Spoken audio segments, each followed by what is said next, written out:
ये मोदी जी साथ चलते नजर आएंगे आपको कश्मीर में। मोदी जी यात्रा का हिस्सा बनेंगे। अच्छा। आप समझो, हमारे एक इंसान देश को बचाने के लिए इतना काम कर रहा है, तो क्यों ना उस इंसान का हिस्सा बन जाए। अच्छा। तो आपको नजर आएगा यात्रा में मोदी जी, योगी जी, ये सारे बीजेपी के बड़े बड़े नेता, हाँ ये सारे बड़े बड़े नेता राहुल गांधी का समर्थन करने आएंगे। चादर ओढ़ के निकला हिंद वो बचाने को, नफरत के पुतले दहन करो मोहब्बत अब बरसाने को। हम जोड़ रहे वो तोड़ रहे, ये कैसी आपा धापी है। हम जोड़ रहे वो तोड़ रहे, ये कैसी आपा धापी है। हक मांगो तो मिलता लट, ये कैसी भला आजादी है।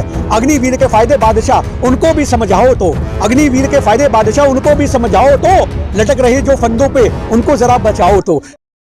सरदार है, आपने पगड़ी बांधी है। अभी कुछ दिन पहले राहुल गांधी की एक फोटो बड़ा ज्यादा वायरल हो रही थी पगड़ी वाली। कहा जा रहा था राहुल गांधी को कलरों का ज्ञान नहीं है। क्यों नहीं है? केसरी रंग की पगड़ी पहनी है उन्होंने। हाँ। जो केसरी रंग की पगड़ी पहनी है वो किस लिए पहनी है? हाँ। वो केसरी जो है वो सिखों का कलर है। हाँ। आज हमारे देश के अंदर गले के अंदर हम लोग गुरुद्वारे में जाते हैं, तो आज हमारे भी गले में केसरी होता है। वो आप ये मत सोचो, मेरी बात सुनो, आप ये मत सोचो। सवाल उठा रहे हैं कि राहुल गांधी जो केसरी रंग है उसका मतलब ही नहीं पता। तो ये इनको पता होगा शायद भाजपा वालों को, शायद इनको पता होगा कि भाजपा वालों को केसरी रंग की धोतियां बनाओ, केसरी रंग की लंगोटे बनाओ और पहन लो। ये इनको पता होगा। हमें तो इतना पता है कि केसरी को सर पे जगह देनी होती है और हम हमेशा देते आए हैं। लेकिन क्या लग रहा है, अब कहा जा रहा है, बीजेपी वाले कह रहे हैं कि अब राहुल गांधी जो कश्मीर जा रहे हैं तो उन्हें उससे पहले मोदी जी को धन्यवाद बोलना चाहिए। मोदी जी को धन्यवाद तो बोलना नहीं चाहिए। मोदी जी साथ चलते नजर आएंगे आपको कश्मीर में। कहना क्या चाहते हैं? मोदी जी यात्रा का हिस्सा बनेंगे। अच्छा। आप समझो, हमारा दिल कह रहा है हाँ। कि एक टाइम आएगा मोदी जी देखेंगे कि एक इंसान देश को बचाने के लिए इतना काम कर रहा है, हाँ। तो क्यों ना उस इंसान का हिस्सा बन जाए। अच्छा। तो आपको नजर आएगा यात्रा में मोदी जी, योगी जी, ये सारे बीजेपी के बड़े बड़े नेता, हाँ ये सारे बड़े बड़े नेता राहुल गांधी का समर्थन करने आएंगे। और 2024 में मोदी जी खुद कुर्सी त्याग के बोलेंगे, बेटा तू इसके काबिल था, मैं तो खामा कम लोगों को बेवकूफ बना रहा था, अब तू ही बैठ जा, तेरे लिए हक है ये इस कुर्सी पे बैठने का। हमारा हक नहीं है, ना हमारी उम्र है, ना हमारा दिमाग चलता है, हमें तो जबान का भी नहीं पता रहता। आप सिख हैं, मोदी जी किसको बोलेंगे कुर्सी पे बैठ जाओ? राहुल जी को बोलेंगे। किसको राहुल बोलेंगे? गांधी को बोलेंगे। बिल्कुल बोलेंगे, और ये होगा। देखा इसका नहीं मतलब ये है कि सरेंडर कर देंगे वो। अच्छा। 2024 में इलेक्शन मेरे को नहीं लगता कि आज बीजेपी वाले जो है वो मोदी के नाम पे लड़ेंगे, मुझे नहीं लगता। 2047 की तैयारी कर रहे हैं और आप कह रहे हैं चुनाव नहीं आदमी को अगले 47 घंटों का नहीं पता होता, 47 मिनट का नहीं पता, 47 सेकंड का नहीं पता होता। आप 2047 की बात करती फिर रही हो। मोदी है तो मुमकिन है। हाँ तो वो ये मेरी बात सुनो, मोदी है जब तो देश में नफरतें मुमकिन है। मोदी है जब तो देश में भाईचारा खतरे में है। मोदी है तभी तो देश के अंदर महंगाई मुमकिन है। मोदी है तभी तो देश में तानाशाही मुमकिन है। मोदी है तभी तो देश में आज हम लोगों को यात्रा करने के लिए एक निकलना पड़ रहा है सड़कों पे। ये सब मोदी की वजह से हो रहा है। की बात कर रहे हैं, आपने देखा नहीं एक फोटो और छोटी सी क्लिप कितनी वायरल हुई थी। लोग कह रहे हैं कि हम तो राखी वाला फोटो देखना चाह रहे थे, तो किस वाला आ गया? कौन सा किस वाला आ गया? जो राहुल गांधी और प्रियंका गांधी का एक फोटो बहुत ज्यादा वायरल। शर्म आनी चाहिए। आपको भी सवाल पूछने में शर्म आनी चाहिए, मुझे ऐसा लगता है। हाँ। मुझे ऐसा लगता है कि आज जो जिन लोगों को ये चीजें बोलने में शर्म नहीं आ रही, तो मुझे लगता है कि आपको सवाल में भी पूछने में शर्म आनी चाहिए कि एक भाई बहनों को आप किस हिस्से में देख रहे हो। ब्लू टिक वाले पूछ रहे तो हैं। मैं तो कह रहा हूँ, मैं कहता रहा हूँ आपको ये चीज, मैं क्या कह रहा हूँ, इस पर हम कमेंट ही नहीं करना चाहेंगे। हम इतना कहना चाहेंगे कि नीच लोग हैं, नीच मानसिकता के लोग हैं, मेरी बात समझ लेना। इनको तो शायद सोचना चाहिए कि अपने घर जाकर के पहले अपनी अम्मा से पूछें कि अम्मा हम तेरी पेट से पैदा हुए हैं कहीं और से हुए हैं। ये पूछना चाहिए इन लोगों को जो ऐसी बात करते हैं, जो भाई बहनों के अंदर ऐसी चीज ढूंढते हैं। इन लोगों को तो पूछना चाहिए कि हम किसके पेट से निकले हैं, आप ही के पेट से निकले हैं या कहीं और से निकले हैं। मोदी जी को धन्यवाद बोलेंगे किस बात के लिए?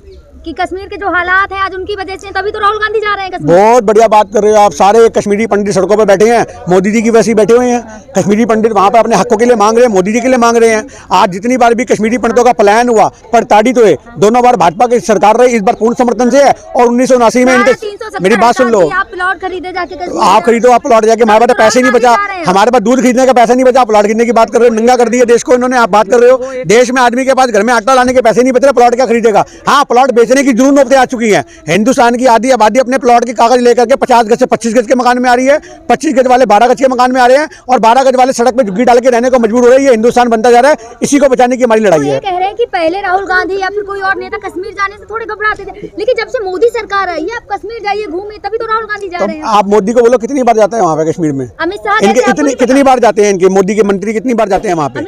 आप मेरी बात सुनो ना, एक बार जाने से क्या हो जाएगा? बिना सिक्योरिटी के घूमो, अगर इतनी सुरक्षा है वहाँ पे, आप बिना सिक्योरिटी के वहाँ पे घूम के दिखाओ। आप समझो इस बात को, ये वही लोग हैं, मेरी बात सुनो।